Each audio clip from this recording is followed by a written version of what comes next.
Chikorita is considered the worst starter ever due to its awful grass-type matchup against the leaders of Johto. And I've always wondered whether it would do better if it were the starter of another game. Imagine stepping into the Big Oak's lab and going with this grass starter to head off on your journey.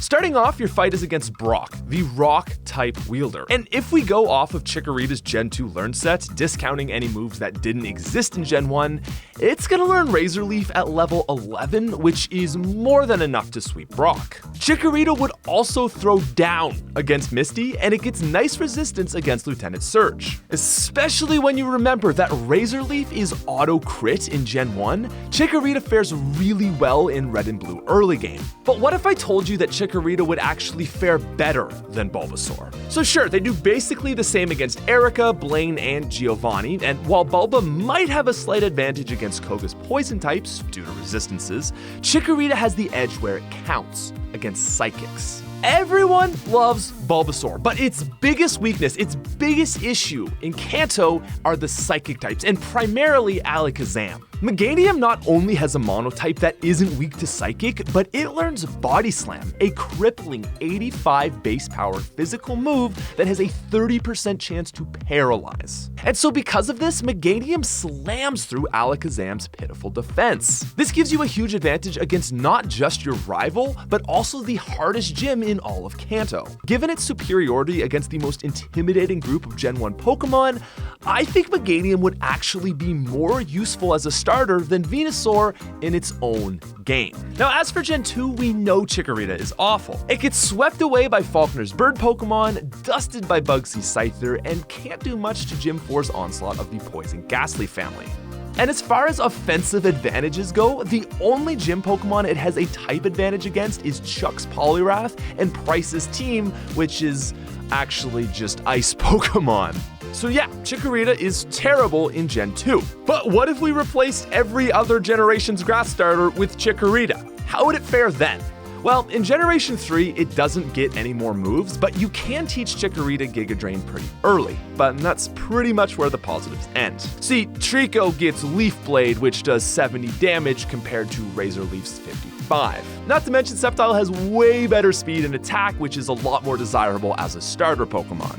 As for major battles though, the Chikorita line still fares okay in Hoenn. For Roxanne, Chikorita's Razor Leaf actually beats Trico's Mega Drain damage, plus I would argue the extra crit chance makes up for Trico's better stats. Similar to Sceptile, it's neutral to Brawly and Norman and gets wrecked by Flannery's Fire and when known as Flying types. Still though, it matches well against Electric type Watson, Tate and Liza's Rock Psychic combo, and of course, Wallace's Water Gym. While it does become pretty useless late game for the Elite Four, it at least provides huge benefit in Emerald's champion fight. So overall, while it does perform worse than Sceptile, I think it holds up much better than it did in Johto.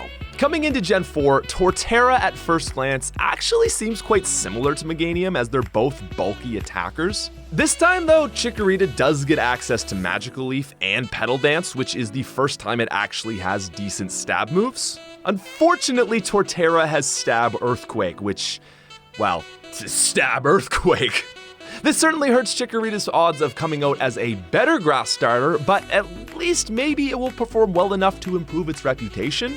Chikorita actually does great against Rock user Rourke in Gym 1, Crasher Wake's Water Team, and the Elite Four's ground user Bertha. It's also great at taking out Cynthia's Milotic and is a one-shot on her Gastrodon. The problem with Meganium in Gen 4 is that Torterra also does all of this, plus has Stab Earthquake, which also gives it a huge advantage against Byron's Steel type and Volkner's Electrics. But honestly, despite not having the extra coverage, I still think Meganium would be a fairly solid bulky grass type for this generation. Sure, it's no Empoleon, Torterra is a better grass user, and it's completely overshadowed by Infernape, but it would do better here than it does in Heart Gold and Soul Silver. Now, next up is Gen 5, and it's much closer. Mainly because Superior is bad. So Superior is faster than Chikorita, but at the cost of a slightly lower attack. And this is the generation where Chikorita gets Leaf Blade and boosted Petal Dance, which to be fair is actually pretty insane. The unfortunate thing though is that Meganium still struggles quite a bit against basically every gym leader. Like Superior, it's bad against Berg's Bug Team, Skyla's Flying Team, Bryson's Ice Team, and has to be careful against Drayden and Iris's team. It does make up for this slightly against Clay's ground types and in the late game against Elite Four Chantal's Jellicent and Golurk.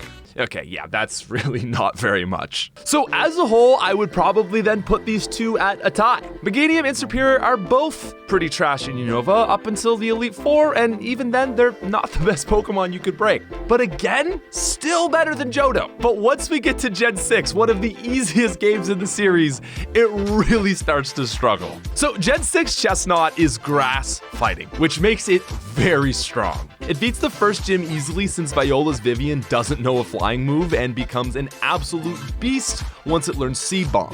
Meganium is outclassed in physical attack, defense, HP, and has a worse moveset. Chikorita can't even dent any gym leader besides Valerie because of the onslaught of flying and ice types in this generation. Plus, it is just so bad against the Elite Four. You know, Diantha, yeah, the champion in this game, can't take down a single one of her Pokemon. It's bad. Chestnut, on the other hand, wrecks Gym 2, 5, 8, Cybold, and Diantha's Tyrantrum, and Aurorus. And so Gen 6 is really the first gym that feels a lot like Johto, where Chikorita just gets dunked on in every aspect. Now, Alola is slightly better than Kalos, I should say slightly. Since there is a trial for every type in the game, effectiveness isn't nearly as important as what Meganium lacks, which is ghost typing. I feel like Decidueye is awesome because its ghost typing gives it immunity to normal and fighting types. And sure, it may be slow, but it makes up for that with great attack and special attack. Plus, it has a ridiculously strong move pool with Stab 80 damage Spirit Shackle and Sucker Punch for priority. Meganium, on the other hand, struggles with pretty much every trial and gets beat in pretty much every area by Decidueye. So not as bad as Gen 2 or 6, but still bad. But the final comparison we have today is against Gen 8's Grookey.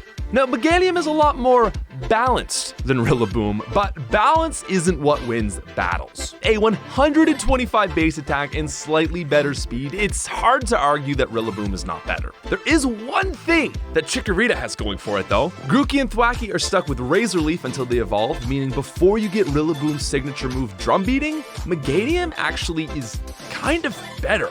Kind of, I guess? So overall, definitely not your first pick, still not as bad as Johto. Meganium is usable, granted much worse than Rillaboom in Gen 8. It gets stomped by Decidueye, but has some use cases in Alola. It's really bad in Kalos. Probably tied for badness with Superior in Gen 5. It's outclassed by Torterra, but is actually pretty solid in Gen 4. It's pretty solid in Gen 3, despite still being worse than Sceptile, and is arguably better than Venusaur for the first original Gen 1 games. So clearly Chikorita's had a rough ride, but aside from Gen 6, it performs better in every game than the one it was actually placed in.